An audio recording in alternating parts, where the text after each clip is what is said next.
Guys, I hope आप सब ठीक होंगे। अल्हम्दुलिल्लाह मैं भी एकदम ठीक हूँ। तो बेसिकली मेरा अभी 21 को ही जो है वो CUET हुआ था एंड मैंने अपना जो पेपर है वो दे दिया है।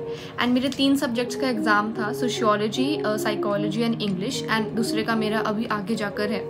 तो बेसिकली मैं आज की वीडियो पे आपको बताने वाली हूँ कि कौन कौन सी टिप्स एंड ट्रिक्स जो हैं आप लोग यूज़ कर सकते हैं, प्लस जो मिस्टेक्स मैंने करी है आई वांट कि आप लोग वो ना करें, एंड प्लस कुछ एक्सपीरियंस जो मेरा CUET। सबसे पहले मैं 1 घंटा पहले अपने सेंटर पर चली गई थी एंड वहाँ पे एंट्री उन्होंने पहले से ही कर दी थी। लाइक मैं पहुँच तो गई थी पहले ही टाइमिंग से, लेकिन एंट्री स्टार्ट हो गई थी एंड सब बच्चे पहले से। तो उसके बाद हमारा 1 घंटे बाद जब वो एग्ज़ाम स्टार्ट हो गया था एंड हमारी जो स्क्रीन थी वो ऑन ही हो गई थी। हमें बस वहाँ पे अपना डेट ऑफ बर्थ लिखना था एंड वहाँ पे टाइमर लगा हुआ था कि इस टाइम के बाद आपका जो एग्ज़ाम है वो बिगिन हो जाएगा।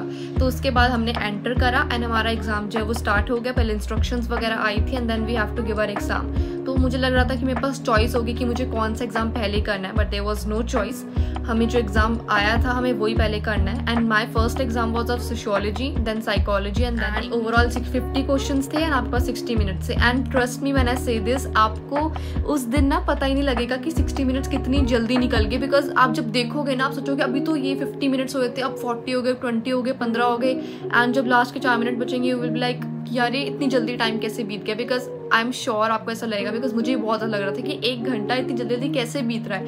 एंड मुझे रियलाइज़ नहीं हुआ कब मेरा एक एग्जाम से दूसरा एग्जाम से कि एज सच इतने मुश्किल क्वेश्चंस नहीं आए थे। The exam was easy. अगर आपने थॉरली NCERT पढ़ी है एकदम लाइक 2-3 बार, तो आई थिंक आप एकदम आराम से एग्जाम दे सकते हो। बिकॉज एज सच इतना भी डीप नहीं आया था। मुझे तो बहुत ईजी लगे थे MCQ, specially of psychology. English का तो मैं क्या बोलूँ, बिकॉज वो तो नॉर्मल सी चीज़ है, लाइक वो तो बड़ी कॉमन चीज़ है। उसमें तो आपको जब प्रैक्टिस करोगे तो ही परफेक्ट होएगा। उसमें वोकैबुलरी वगैरह you should practice before giving your exam. And also this is very very important, जब आपका फर्स्ट एग्जाम खत्म हो गया है देन साइमल्टेनियसली और सेकेंड एग्जाम विल बिगिन। तो आपको बिल्कुल भी 1 सेकेंड तक का टाइम नहीं मिलेगा कि आप रिलैक्स करो 5 मिनट्स वगैरह, नहीं, आप एकदम टाइम स्टार्ट हो जाएगा। एंड आई थॉट कि मैं बीच में थोड़ा ब्रेक वगैरह ले लूँगी, लेकिन मेरा तो एग्जाम एकदम टाइम पर ख़त्म हो रहा था। आई गेस मेरा 2-3 मिनट्स फिर भी बच गए होंगे, बट किसी किसी का एकदम टाइम टू टाइम ख़त्म हुआ है। एंड जो क्वेश्चंस आपको नहीं आते please don't mark the option, because आपका वो -6 हो जाएगा। सो इट्स बेटर कि आप उसको ना ही करो,